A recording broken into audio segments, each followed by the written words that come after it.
নীলা সকালে ঘুম থেকে উঠতেই রোকেয়া বেগম নীলার রুমে এসে বলল, নীলা, আজকে অফিসে যেতে হবে না। অফিস যেতে হবে না? কিন্তু কেন? অনেক ভেবেও নীলা অফিসে না যাওয়ার কারণ খুঁজে পেল না। তাই আম্মুর দিকে তাকিয়ে জানতে চাইল। রোকেয়া বেগম নীলার পাশে বসে বলল, এমনিতেই একটা দরকার আছে। কি দরকার? সেটা কি তোকে এখনই বলতে হবে? যা, ফ্রেশ হয়ে আয়। নীলার কাছে কেমন যেন সন্দেহ লাগলো ব্যাপারটা।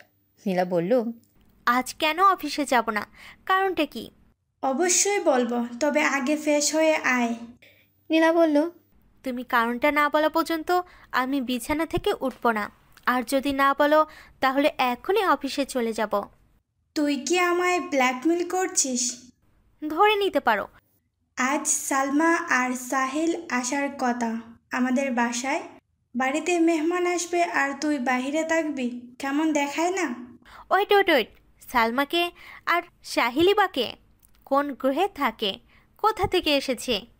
ওই নীলা, তুই সবসময় ফাজলামো করবি না তো।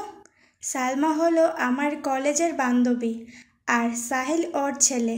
ছেলেটা খুব ভালো, তুই জানিস না এই যুগেও ওর মতো ভদ্র ছেলে আছে, একদম সাদাসিধে, এমবিবিএস ডাক্তার। তো এসব আমাকে কেন বলছো? তোকে বলেছি কারণ ওরা তোকে দেখতে আসবে। সালমা তোকে খুব পছন্দ করে।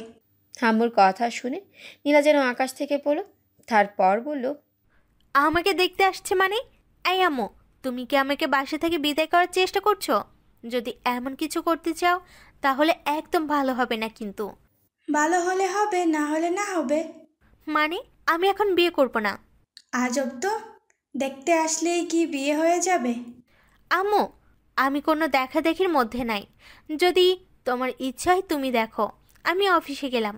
শোন, তুই যদি আজ বাসায় না থাকিস তাহলে সামনে ডিসেম্বর মাসে ছুটি কাটাতে আমরা যে কক্সবাজার যাব, তখন তোকে নিব না। আম্মু, তুমি কিন্তু ব্ল্যাকমেল করছো। ধ্যাত। নীলা রেগে বাথরুমে চলে গেল। নীলা ফ্রেশ হয়ে এসে নাস্তা করে রুমে চলে এলো। নীলা রোকেয়া বেগমের প্রতি যতটা বিরক্ত ততটাই আনন্দিত, কারণ আজকে আর বজাটার গোলালুর মতো চেহারা দেখতে হবে না। নীলা রুমে এসে বসেছিল। একটু পরে বাসার কলিং বেল বাজলো। তার একটু পরেই নীলার রুমে ঢুকলো মিষ্টি। ও হ্যাঁ, মিষ্টি হলো নীলার বেস্ট ফ্রেন্ড। মিষ্টি নীলার রুমে এসে দোস্ত বলে একটা চিৎকার দিল। নীলা মিষ্টিকে দেখেই দৌড়ে যেয়ে জড়িয়ে ধরল। মিষ্টি বলল, ওহ, মেরে ফেলবি নাকি? ছাড় ছাড়, মরে যাব তো। নীলা বলল, দোস্ত, তুই বোধহয় আগের থেকে একটু মোটা হয়েছিস। হবে না আবার, সব সময় তো খাওয়ার ওপরেই থাকি।